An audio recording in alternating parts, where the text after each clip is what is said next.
Hi Kate, kumusta? Hello po, Sir Chris. Okay lang po. Kumusta yung study dyan sa Australia? Nasa Melbourne ka, no? Yes po. Okay naman po. Carry naman po siya. Napagsasabay naman po ang work at study. Hmm. May na-meet ka ba ng mga new friends? Na mga Filipino or Yes naman foreigner? po. Opo. Sa una po actually po, mahirap po talaga like nung mga few months po dito, sabi ko kay Lord, sabi ko, "Lord, parang hindi ko po nakikita yung sarili ko sa gan'to." Kasi parang sobrang in-expect ko na po kasi na yun nga po pagsasabayin yung work and studies. Pero hindi ko po in-expect na gano'n po pala siya kahirap. Ah, Iba po yung galawan, yung sa pag-aaral po. Though hindi po siya gano'n ka-pressure sa pag-aaral dahil kahit makinig ka lang po sa school gano'n ta's basta magpasa lang ng assessment. Pero yung ang hirap po kasi yung pagba-balance ng time sa pag-studies at saka pag-work. hmm. Yun po parang sabi ko parang hindi ako para dito, ako na gano'n. Pero kapag po kasi na-realize yung mga bagay-bagay dun niyo po makikita na ang dami pong opportunities, like ang dami ko pong nagawa dito na sa tingin ko hindi ko po siya magagawa sa Pilipinas kahit pa sabihin ko na nagtatrabaho na ako dun.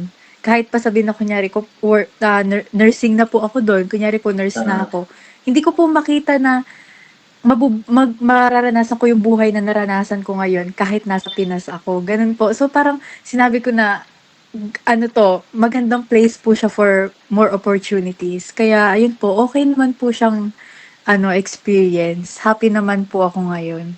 wow. I am glad to hear that, Kate. Do you think nag-grow ka dyan sa Australia while you are Yes po, studying and working? sobra po. Sobra po kasi ano po ako, baby girl po ako ng family. Since, Talaga? kahit po kasi opo, sobrang baby girl po ako. Panay po kasi akong anak, pamangkin, and nag-iisang babae po ko sa'ming magkakapatid. Kaya lumaki po ako ng hatid sundo, hindi pinagko-commute, hindi po ako marunong mag-commute, hindi po ako marunong Talaga? umorder ng pagkain sa fast food, hindi ko po kayang umalis ng mag-isa, kasi mahina po yung loob ko. Kaya Hmm. iniisip po ng parents ko na nung napunta po ako dito na baka mapano po ako, gano'n, ganyan. Tas gano'n po, ako po kasi yung tipo ng bata na parang school ka lang, gano'n po. Hindi po ako nag-e-explore, takot po akong mag-explore sa mga bagay-bagay. Ta's nung pagdating ko po dito, grabe po, nakaka-proud lang po na sabi ko sobrang hirap po ng naranasan ko, pero worth it po lahat ng hirap kasi nakita ko po yung best version ko po dito. Sobrang Wow. naging strong ko po kahit nahirapan, alam niyo po yung before, hindi ko po kaya mabuhay ng walang kasama. Ngayon Yeah. po, nakakapag-travel ako, ang layo po ng nata-travel ko ng ako mag-isa, nakakapaghanap ako ng work ko ng ako mag-isa, nasu-sustain ko yung sarili ko. Wow. Nakaka-ano lang po na ang dami Nakaka-proud. ko po talaga, opo, nag-grow talaga ako dito as a person, like, from a little baby to a lady. Strong independent woman na po ito. Wow. Wow. Wow. So, yeah. I am na-amaze ako dahil sa experience mo diyan, Kate. And I am so grateful na isa ka sa mga naging students namin then. I mean, natulungan namin to process your student visa to go there sa Australia, no. Ano yung advice mo sa mga aspiring young Filipinos to go sa Australia, mag-study tsaka mag-work? Ano yung advice mo para sa kanila? Advice ko po, um, mag matuto kayo mag-vitamins. Kailangan po ng Totoo magandang yan. resistensya.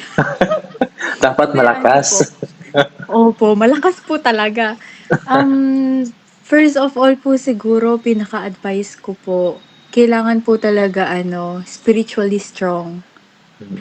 Kasi ano po talaga may times na kasi pagdating niyo po dito, parang okey lang gano'n, ganyan, "Keri 'to," gano'n.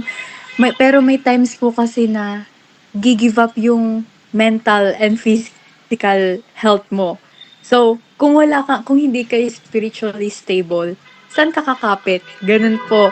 So, talagang Yeah. have faith lang po talaga kay Lord na kahit feel nyo po na parang, minsan po kasi mafe-feel natin na parang, may saysay pa ba 'to? Lord, ito po ba yung will niyo sa'kin? Ba't parang ang hirap po? Ba't parang hindi siya para sa'kin, gano'n. Mm. So, ang pinaka-advice ko po talaga siguro yung trust the process, trust po yung plan ni Lord sa'yo. Kasi ano po, at the end of the day parang unti-unti niyo pong makikita na ito po pala yung purpose, Lord, kaya po nahirapan ako nung una. Kasi hindi po talaga madali sa Australia. Sa mga aspiring Yeah. students po na nagpaplano po talagang pumunta dito, sinasabi ko na po sa inyo, worth it po siya. Kasi ang fulfilling lang po lalo na sa mga kabataan na tulad ko, sobrang fulfilling lang po nung idea na hindi mo na kailangan mag-ask for support sa family mo. Yeah. Tapos nun mas nakakatuwa pa po yung kahit konting bagay, kahit konting amount, nakakatulong ka po sa kanila.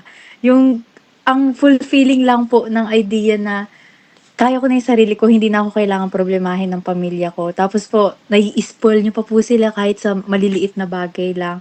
So, Yeah. para po sa mga aspiring students po, sa mga ibang tao po na gustong pumunta dito, sobrang ganda po ng opportunity sa Australia kasi ang laki po talaga ng matutulong niya sa buhay niyo. Like, at a young age po, pumunta po kasi ako dito ng 18. So, parang Yeah. ang fulfilling lang po na sa gantong edad ko, may ganto na ako, nakakaya ko ng sustentuhan yung sarili ko, nakakaya ko ng tulungan yung family ko, nakakapag-explore ako, na ang dami ko natututunan sa buhay. Parang mabi-build ka po talaga niya as a person. So, worth it po talaga pumunta dito. Sobrang ganda po Wow. ng opportunities. Wow. Thank you, Kate, for sharing your experience, your advice, experience dyan sa Australia. And it is an honor na makausap ka tonight. And hopefully maging safe ka dyan. Tsaka laban lang sa pangarap. I know life is hard, may mga challenges, but you are very strong and ngayon naging independent ka na. Hindi ka Yes natakot. po. Wow, achievement 'yan Yes para sa po. akin malaking achievement 'yan. Kahit ganyan, for sure. And yeah, thank you so much for your time and Thank you na-appreciate ko din talaga. po.